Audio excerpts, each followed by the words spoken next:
நோக்கி ஒரு பயணம். அதாவது ஆக்ரா என்றாலே முதல்ல நினைவுக்கு வருவது தாஜ்மஹால் தான்.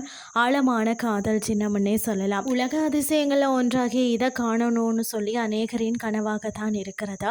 அதாவது பார்த்தீங்கன்னா வெண்மை நிறத்துடன் ஜமுனை நதிக்கரையில் கம்பீரமாக நிற்கும் தாஜ்மஹால் வந்து பார்த்தீங்கன்னா முகலாய பேரரசர் ஷாஜகான் தன்னுடைய அன்பு மனைவி மும்தாஜ் நினைவாக கட்டிய மதிப்புக்குரிய கல்லறையாகும்.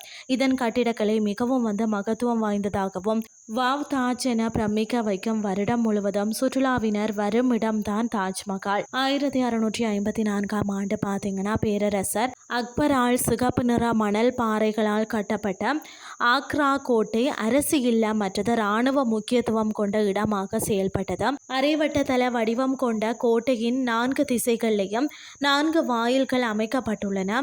அது மட்டுமில்லாமல் அங்கூரி பாக், அதாவது ஜகாங்கீர் மகால், திவான் கண்ணாடி மாளிகை, மீனா மசூதி போன்றவைகள் ஆக்ரா கோட்டையினுள் வந்து இருக்கிறது.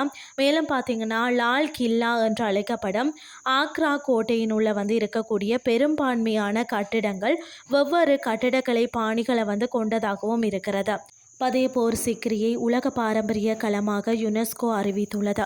பேரரசர் அக்பருக்கு வாரிசு இல்லாத காரணத்தால் தான் சிக்ரி என்ற இடத்தில் இருந்த ஹுபி பெரியவரான ஷேக் சலீம் சிட்டி என்பவரிடம் சென்று ஆசி பெற்றாராம். பிறகுதான் சிக்ரியில் வைத்த மகன் பிறக்க அங்கேயே புதிய நகர உருவாக்கினாராம் அக்பர். இது வந்து பதேபூர் சிக்ரி என்று அழைக்கப்பட்டது.